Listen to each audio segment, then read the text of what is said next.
What if one single line on a map could decide who wins an election before a single vote is ever cast? It sounds like a trick, a loaded question from a political thriller, but it is a fundamental reality of modern American democracy. The lines that define our voting districts hold immense power, shaping the very outcomes they are meant to measure. This is not a hypothetical problem. It is a mathematical certainty being used to engineer political results across the country. Consider this shocking fact. In one recent election cycle, one party won about 70% of seats with only about 40% of the statewide vote. That is not a slight imbalance. This disconnect is not an accident. It's the direct result of gerrymandering. Political maps drawn with surgical precision to favor one group over another. Imagine a city, a cohesive community with shared interests and needs. Before the new map, the city had 4 distinct legislative voices, each accountable to local residents. After mapmakers finished, the city was fractured. Neighborhoods were sliced and grafted onto sprawling rural districts. Before and after graphic, compact cities split into 4 long, thin districts stretching into rural areas. The city, once politically strong, was left with only one effective district. Its power was diluted, its voice muted, its influence drastically curtailed. This is the power of a line. The new map often looks bizarre. Strange, non-contiguous shapes that resemble a spilled ink blot. You might see a district hundreds of miles long. These odd shapes are telltale signs, fingerprints of mapmakers prioritizing political gain over fair representation. The map is no longer a tool for organizing people. It becomes a weapon for securing power. The idea that boundary lines can be easily manipulated should give every citizen pause. It challenges one person, one vote, by making some votes worth far more than others. When map architecture predetermines outcomes, voting can feel performative rather than powerful. The illusion of choice remains, but substantive power to effect change has been carved away. This is not mainly partisan. It is a structural problem undermining representative government, regardless of which party holds the pen. The question is not just about lines on a map, it's about whether our democracy truly reflects the will of the people. That should matter to everyone.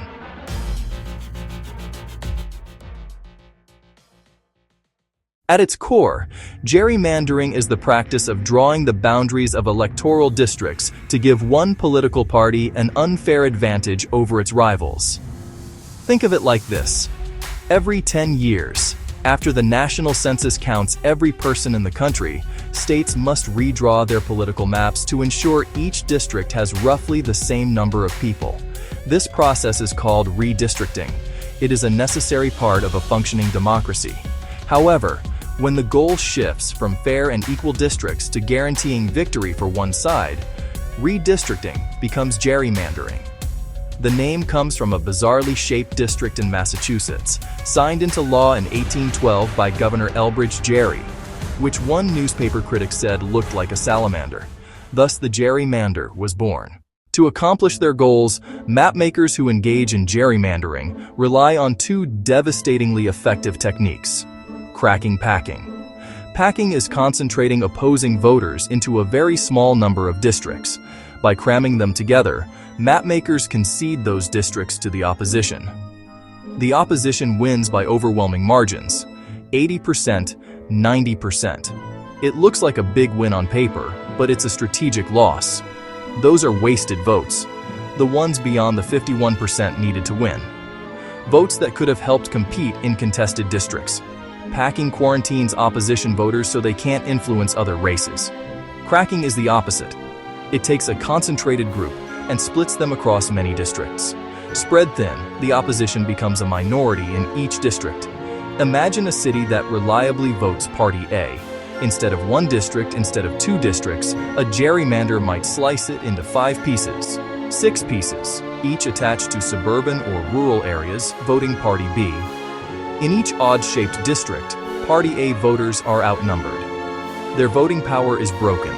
They can't elect their preferred candidate anywhere. Often both tricks are used together. The result, a large majority of seats from a relatively small majority of the vote, or even a minority. The crucial question of who gets to draw these powerful maps has different answers depending on where you live, and that answer determines how fair the process will be. In most U.S. states, redistricting power rests with the state legislature. The same elected officials whose careers depend on district lines are designing those lines. That creates a profound conflict of interest. The majority party in the legislature gets to control the pen. The process usually happens behind closed doors, with little public input.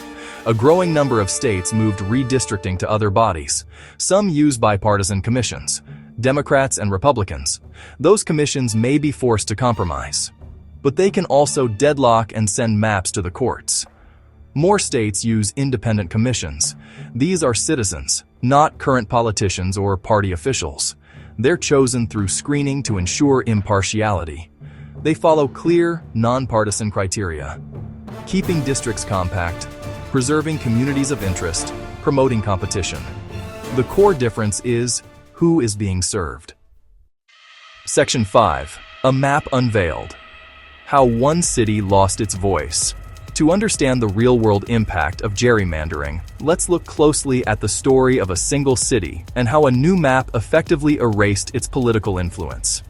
For decades, the city of Austin, Texas, a vibrant and politically distinct urban center, was largely contained within a single congressional district. This meant that the residents of Austin, who shared common economic interests, cultural values, political priorities, were able to elect a representative who truly reflected their community. That representative was accountable to them and fought for their specific needs in Washington, D.C. The district was a cohesive unit, a clear and logical representation of a community of interest. Its boundaries made sense, and its political voice was strong and unified. However, after the 2010 census, the Texas state legislature, which controlled the redistricting process, decided to draw a new map. When the new map was revealed, the single compact district that had once represented Austin was gone. In its place was a bizarre spectacle of cartographic manipulation. The city of Austin had been, cracked into multiple pieces. The new map sliced the city into 6 different congressional districts. Each of these 6 districts took a slice of the urban, typically Democratic voting core of Austin and attached it to a vast expanse of surrounding suburban territory and rural territory, areas that were overwhelmingly Republican. The new districts looked like slices of a pie, with the tip of each slice touching the center of Austin, and the wide base stretching far out into the countryside. The result of this change was immediate and dramatic. Instead of one representative who answered to the people of Austin, the city was now represented by 6 different members of Congress, 5 of whom were from the opposing party, and lived far from the city itself. These representatives had little political incentive to listen to the needs of their new Austin constituents, as the Austin voters made up only a small fraction of their overall district. The city's unified political voice was shattered. Issues that were critical to Austin residents, such as public transportation, tech industry support, and environmental protection, were no longer a priority for the people who supposedly represented them in Congress. The city's power had been expertly diluted. This example is a textbook case of cracking. Section 6. The human cost. When communities are silenced. The consequences of gerrymandering go far beyond numbers and political power grabs. They inflict a real, damaging human cost. When a community is cracked or packed, residents lose more than an election. They lose the ability to advocate for what matters in daily life. Imagine a tight-knit neighborhood fighting for years to get a new school built, to have its crumbling roads repaved, to clean up a local polluted waterway. For years, they have voted together, organized together, and spoken to their elected officials with a single, unified voice. Their representative knew that failing to address their concerns could mean losing their collective vote in the next election. Now imagine a new map is drawn, and that neighborhood is suddenly split in half, absorbed into different larger districts. They are no longer a powerful voting bloc. Their concerns are drowned out by other, larger priorities. Elected officials have little reason to pay attention to them. The fight for the new school stalls. The roads remain broken. The waterway is neglected. People start to feel invisible. their collective power erased by a line they didn't draw. This breeds political apathy and erodes public trust. Powerlessness corrodes democracy. When people feel their vote doesn't matter, and that their voice will never be heard, they are less likely to participate in the political process at all. Why spend time researching candidates, attending town halls, or even showing up to vote if the outcome is already predetermined by the way the map is drawn? This decline creates a vicious cycle. As fewer people from the gerrymandered community vote, politicians feel even less pressure to listen to them, which in turn causes even more people to disengage. The community's voice becomes barely a whisper. In the past, drawing political maps was a painstaking analog process. It involved large paper maps, markers, manual calculations. Today, however, technology has completely transformed the game, turning redistricting into a high-tech science. Modern mapping software, vast databases of voter information, has given mapmakers unprecedented power and precision. This technological advance is a double-edged sword. It can be used to create the fairest maps in history, or it can be used to execute the most surgically precise gerrymanders imaginable. On the one hand, sophisticated algorithms can now draw millions of potential maps in a matter of minutes. Programs can follow specific, nonpartisan criteria, maximizing compactness, minimizing splitting of counties and cities, ensuring population equality down to the last person. This technology makes it possible to generate maps that are demonstrably fair. Public interest groups and independent commissions can use this software to propose alternative maps. Technology can be a powerful tool for transparency and accountability. On the other hand, mapmakers can access granular precinct-level data, even block-level, plus commercial data like consumer habits, magazine subscriptions, and online activities, feeding precise cracking and packing. They can test thousands of map variations to maximize advantage for a decade. This arms race makes independent oversight and ironclad rules more urgent than ever. While the problem of gerrymandering is deeply ingrained in our political system, it is not unsolvable. There are several clear, proven reforms that states can adopt to make redistricting fairer and more transparent and more accountable to the public. The most widely championed reform is independent redistricting commissions. They take map drawing power away from self-interested politicians. They place it into the hands of carefully screened ordinary citizens.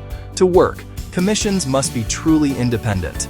Members must not be active politicians, lobbyists, or party insiders. Commissions must operate under a clear mandate to create fair maps. States can codify a hierarchy of criteria: equal population, contiguous, compact, avoid splitting communities, and avoid splitting counties and cities, and forbid maps favoring a party or incumbent. Codifying priorities makes partisan gerrymandering harder and easier to challenge in court. Transparency is essential. The process should be open, not behind caucus doors. All maps and underlying data online. Hold public hearings before and after draft maps so citizens can define their communities of interest. Transparency makes manipulation harder to hide. Sunlight is the best disinfectant. No solution is perfect. The key is balance, clear goals, and checks and balances. Independent commissions, guided by fair criteria, operating transparently, and subject to judicial review, are the best path forward. Some states have seen success with these reforms. They offer a blueprint for a truly representative democracy.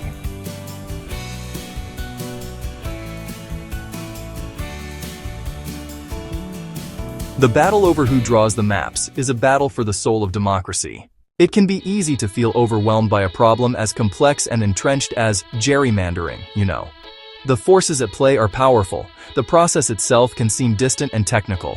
The fight for fair maps is not unwinnable. Individual action, multiplied across a community, can make a difference. Become aware and engaged. You have a voice in this process. Use it. If you believe in fair representation and want to end maps drawn for politicians instead of people, don't stay on the sidelines. Your democracy is not a spectator sport. Change begins locally. Find out who draws the maps in your state. Is it the legislature? Is it a commission? When is your state's next redistricting cycle? With that info, make your voice heard. Write, call, demand public hearings, public data, and non-partisan criteria. Connect with groups working on this. Join, sign, donate. Become part of a coordinated movement. We began with a simple question. What if one line on a map could decide an election? We have seen that this is not a hypothetical scenario, but a recurring reality in American politics. The lines that define our districts are not mere administrative boundaries. They are conduits of power. They determine which voices are amplified. They determine which voices are muted. They can create legislatures that are responsive to the will of the people. They can create legislatures that are insulated from it. A single, carefully drawn line can fracture a community. A single line can dilute the power of 1 million votes. A single line can entrench a political party in power for a decade, regardless of its popular support. The fairness of those lines is fundamental to the health of our democracy. Gerrymandering is powered by sophisticated technology and partisan self-interest. Together, they challenge the core principle of representative government. When politicians choose their voters, accountability is broken. Elections become less competitive, incumbents safer. Compromise evaporates. Polarization and gridlock grow. But this is not a foregone conclusion. It is a choice we are making. The path to reform is clear, though not easy. It requires a shift in power. Move the pen to independent commissions. Commit to transparency. Enforce clear rules that prioritize communities. The power of a line is immense.